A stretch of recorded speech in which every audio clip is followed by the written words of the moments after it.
فطاير قطنية هشة جامدة جدا، عملناها بأقل تكلفة. من كيلو دقيق عملنا 17 فطيرة، حاجة كده خطيرة جدا، طرية. وعايزة اقول لكم الحشو جامد جدا. بربع كيلو بانيه عملنا منه شاورما، وعملنا منه الحشو الجامد ده. عايزاكم بقى تدخلوا على الفيديو تكملوا للاخر تشوفوا عملنا ايه في الوصفة بتاعتنا والفطاير الهشة الجامدة دي. يلا بينا، تنسونيش في لايك والاشتراك وتصلوا على النبي عليه افضل الصلاة والسلام.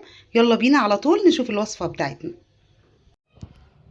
يلا بينا بقى نشوف وصفتنا النهارده والفطاير الهشه الجامده جدا دي عملناها ازاي. عندي هنا كيلو دقيق عادي جدا سايب او اكياس. الوصفه بتاعتنا النهارده مش محتاجه دقيق متعدد الاستخدامات او دقيق متعدد الاغراض اللي هو اللي بنعمل بيه اي حاجه. لا، ده عادي سايب من عند العطار عادي جدا. عندي معلقه ملح صغيره خالص اهي، بصوا قد كده صغيره خالص، هحطها على الدقيق كده. طبعا انا نخله الدقيق جدا، بنخله الاول نخله حلوه كده، علشان ايه؟ لو في اي رواسب في اي حاجه او يطلع الهواء منه ويبقى هش معانا في الفطاير بتاعتنا. وعندي هنا كوبايه ميه من الحنفيه عاديه جدا، هبتدي استخدمها واعجن بيها.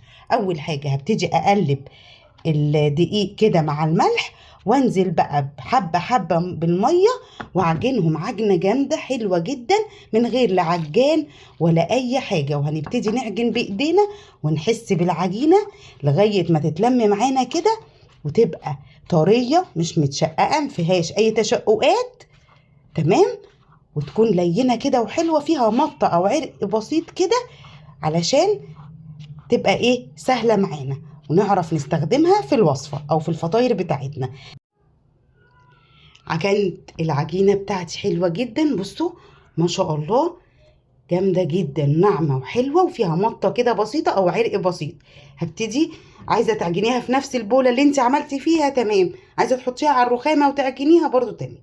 عجنتها خلاص، هبتدي بس اريحها كده قد 10 دقايق، اغطيها كده بكيس بلاستيك عشان بس ما تشققش مني او اي مفرش، تمام. هعجنها هسيبها بقى كده ترتاح بس 10 دقايق لغايه ما اعمل الحشوه بتاعتي، تمام. انا هنا استخدمت كوبايتين ميه الا حاجات بسيطه، يعني ما خدتش كوبايتين ميه كاملين، تمام. وطبعا زي ما احنا عارفين ان كل دقيق اللي بيشرب السوائل بتاعته.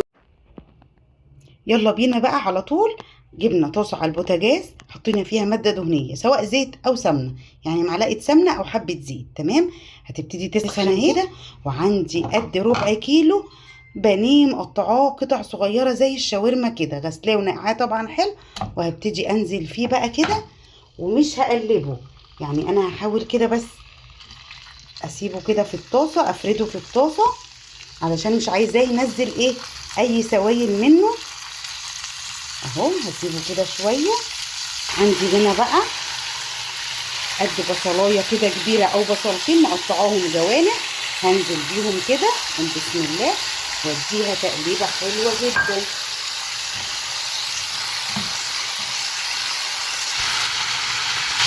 كده البصل دبل معايا، مش عايزاه يتحمر، لا احنا بندبل بس ونخليه يدبل كده علشان يبقى مستوي نص سوا، تمام. عندي هنا خلاص حطيت البصل على الشاورما او البانيه المقطع. عندي هنا فلفل الوان اصفر واحمر واخضر، وعندي في قرن فلفل حراق كده، هنزل بيهم برضو مقطعاهم كده، وهنزل بيهم واديهم تقليبه حلوه جدا جدا. هنزل بقى عندي هنا كام طماطمايه كده مقطعه مكعبات، هنزل بيها برضو وهقلب حلو قوي. التوابل بتاعتي كده ايه؟ معلقه بصل بودر، معلقه توم بودر، معلقه بهارات شاورما، عندي هنا 7 بهارات، وعندي معلقه بابريكا ومعلقه فلفل اسود، معلقه مرقه فوريه مش حابينها زي ما احنا متفقين بنستغنى عنها.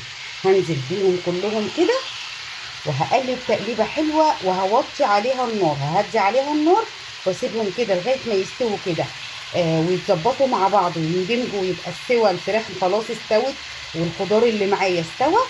ويلا بينا بقى على طول نشوف هنعمل ايه تاني. هنا العجينه بقى، يلا بينا نقول بسم الله. شلنا كده الكيس ونبتدي ايه؟ نمسكها ونقول بسم الله الرحمن الرحيم اهو، ونبتدي نعملها رول كده ونطلع منها الحجم بقى اللي احنا عايزين نعمله قد كده بقى، كرات كده، نبتدي نلمها مع بعض اهو بالشكل ده. بصوا ما شاء الله العجينة جامدة جدا وطرية وحلوة ومش محتاجة اي حاجة. بصوا اهي بالشكل ده، ونبتدي نخليها بقى كده ونكمل نعمل بقية الكور كلها الاول. وهنشوف كيلو الدقيق ده عمل لنا كام فطيرة من الفطاير الهشة الجامدة اللي احنا عملناها دي. خلاص عملت كور كده للعجينة، بسم الله ما شاء الله. الكيلو الدقيق عمل لي حوالي 17 فطيرة او 17 كرة اهي. بصوا حجم حلو جدا، معقول هيطلع معانا فطيرة حلوة هشة وطعمها خطير. هبتدي بقى اجيب صينية ادهنها زيت وهحط عليها العجينة بتاعتي دي، الكور بتاعت العجينة، علشان ابتدي استخدم الرخامة وانا بستعمل الفطير. يلا بينا على طول نشوف هنعمله ازاي. انا جبت الرخامة، حطيت عليها نقطة زيت وحطيت عليها اول كورة او اول فطيرة بقى هنبتدي نشتغل فيها. يلا بينا على طول نقول هنعمل ايه. هنا جهزت بقى عندي شوية جبنة ميكس كده، شيدر على رومي على موتزاريلا، وعندي برضو شوية موتزاريلا لوحدهم. وادي العجينة بتاعتي او اول كرة اللي هنبدأ بيها. وعندي الشاورما استوت وبقت مية مية. بصوا ناشفة ازاي، انا مش عايزاها فيها اي سوائل او اي صوص. تمام. يلا بينا بقى على طول نبتدي نشتغل في العجينة بتاعتنا. هنشتغل بيها ازاي من غير ما نشبه؟ يلا بينا على طول اقول لكم هنعمل ايه. الكرة اهي، العجينة اهي، ببتدي افردها بايدي. حلو جدا، هي عشان مرتاحة هتبتدي تتفرد معايا بسهولة. عايزة تعمليها بالمنشبة تمام، عايزة تعمليها بايدك بصوا سهلة جدا، مش محتاجة. بصوا بتتفرد على طول بكل سهولة. الحشو اهو بسم الله. اي حشو زي ما اتفقنا هنحطه بالشكل ده اهو. هحط كده وهنحط شوية جبنة ميكس كده بالشكل ده. وهبتدي اقفل العجينة بتاعتي. حلوة جدا. ازاي بقى؟ هناخد كده الطرف ده بسم الله على الطرف ده كده، وهنبتدي من اول هنا من الطرف الاخراني ده وابتدي اضمه على بعض. هبتدي بقى اجيب صينية وادهنها زيت برضو. هنا كده حطيت الفطيرة بتاعتي، هبتدي بقى اعمل ايه؟ افتحها كده من هنا من النص بسم الله بالراحة خالص خالص اهو. نفتحها اهو بالشكل ده. عندك بقى هنا جبنة حبة البركة، سمسم، عايزة تحطي. انا هحط جزء كده من ايه، من حبة البركة على الوش كده. الاول عندي شوية زيت حطيت عليهم حبة بابريكا كده، حبة بابريكا وهدهنهم كده تمام. وهرش عليهم شوية ايه، حبة البركة، وهدخلها الفرن. هنعمل طريقة تانية برضو لفطيرة تانية هقول لكم هنعملها ازاي. هنا بقى فردت عجينة برضو، هبتدي بقى احط كده فيها شوية الحشو بتوعي اهو بسم الله. شوية الجبن كده بالراحة خالص. ومش هعملها بقى نفس الطريقة اللي عملتها الأولانية، لا أنا هلم العجينة كلها وأعملها كورة تاني أهو بسم الله. كورة كده أخبي كده خالص ما يبقاش فيها أي حشو باين فيها. تيجي أهو نقفلها كده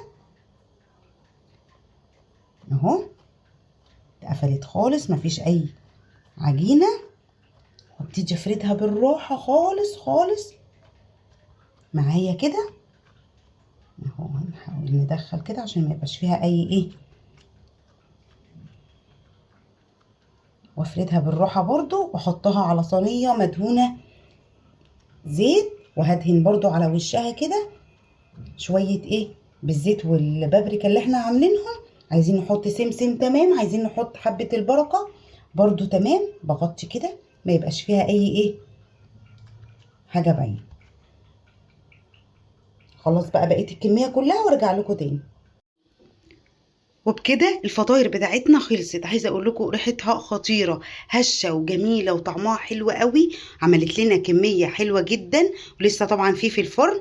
بس انا حبيت بقى ما اطولش عليكم الفيديو واوريكم اللي طلع. بصوا عملنا منه الطويل اهو. اخر بقى بعد ما طلع خلاص واستوى، ابتديت احط الجبنه الموتزاريلا لوحدها من فوق الوش كده ودخلتها شويه الفرن يا دوبك تسيح عشان تديني مطه حلوه وطعم خطير. بصوا بقى حاجه كده تستاهل بقكم. جربوها بالطريقه دي ان شاء الله تعجبكم. تنسونيش في اللايك والاشتراك وتفعيل الجرس، وربنا يديمها علينا نعمه. والسلام عليكم ورحمه الله وبركاته.